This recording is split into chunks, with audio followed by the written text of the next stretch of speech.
आंगन का पौधा, शाम और दूर दिखती पहाड़ की नीली चोटी भी जैसे परिवार का एक अंग हो जाती है।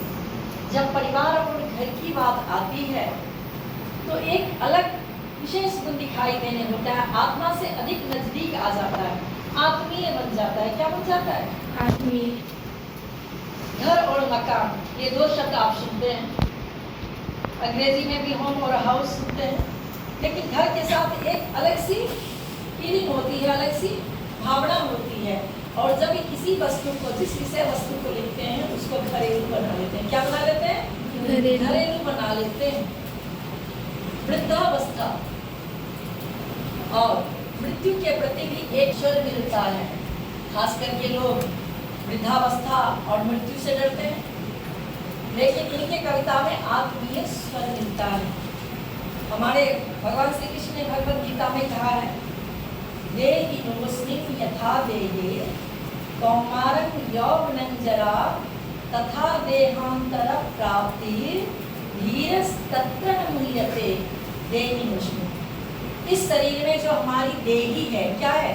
देह में रहने वाली देही आत्मा है, वह भी अपनी अवस्थाएं बदलती है।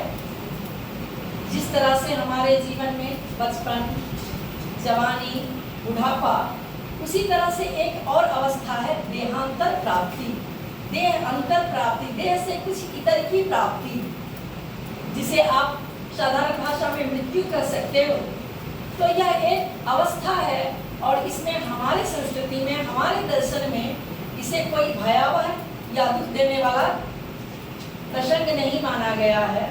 आपको गीता की पंक्ति सुने ना, एक बार और सुन लीजिए। देहिनोऽस्मिन्, समझने की कोशिश करिएगा। देहिनोऽस्मिन् यथा देहे कौमारं यौवनं जरा तथा देहांतर प्राप्ति धीरस्तत्र न मुह्यते। जो धैर्यवान व्यक्ति है वह विचलित नहीं होता है, उसे भी एक अवस्था के रूप में स्वीकार करता है।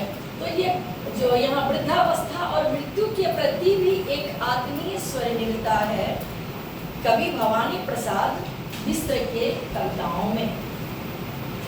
प्रसंग आ गया तो एक कवि की कुछ पंक्ति और सुनाती हूँ। सियाराम शरण गुप्त ने लिखा है, मृत्यु एक सरिता है जिसमें श्रम से गाकर जीव नहाकर फिर नूतन धारण करता है, काया रूपी वस्त्र बहाकर।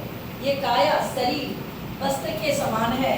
जिस तरह से हम नए पुराने वस्त्र का धारण करते हैं, निकालते हैं, उसी तरह से हमारी आत्मा नए वस्त्र धारण करती है पुराने वस्त्र को छोड़कर। और यह नया और पुराना वस्त्र के बीच जो अंतराल होता है, मानो उसमें परिश्रम से थककर आत्मा नदी में स्नान कर लेती है। लेकिन शब्द जरूर सियाराम शरण गुप्त जी के हैं। यह भाव फिर भगवद गीता के 2वें अध्याय से आता है, जहाँ भगवान श्री कृष्ण ने कहा है, वासांसि जीर्णानि यथा विहाय। हिंदी में समझाऊंगी। वासांसि जीर्णानि यथा विहाय नवानि गृह्णाति नरोपराणि तथा शरीराणि विहाय जीर्णा अन्यानि संन्याति नवानि देहि। जिस प्रकार से हम पुराने वस्त्र को त्याग कर नए वस्त्र धारण करते हैं, उसी तरह से आत्मा पुराने शरीर को त्याग करके, जीर्ण शरीर को त्याग करके, रुग्ण शरीर को त्याग करके नया शरीर धारण करती है। समझ में आया? तो इसीलिए भवानी प्रसाद जी का जो आत्मीय स्वर मृत्यु और वृद्धावस्था के प्रति भी मिलता है, जैसे युवावस्था और बचपन के प्रति मिलता है, इसमें ये कोई अंतर नहीं करते हैं। समझ में आया?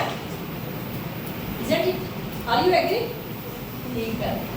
उन्होंने प्रौढ़ प्रेम की कविताएं भी लिखी है। अब एक शब्द और आ गया, प्रौढ़। कहते हैं ना मेच्योर है, मतलब बुद्धिमान है, सब कुछ पता है। युवावस्था के समय के बाद जो अवस्था आती है,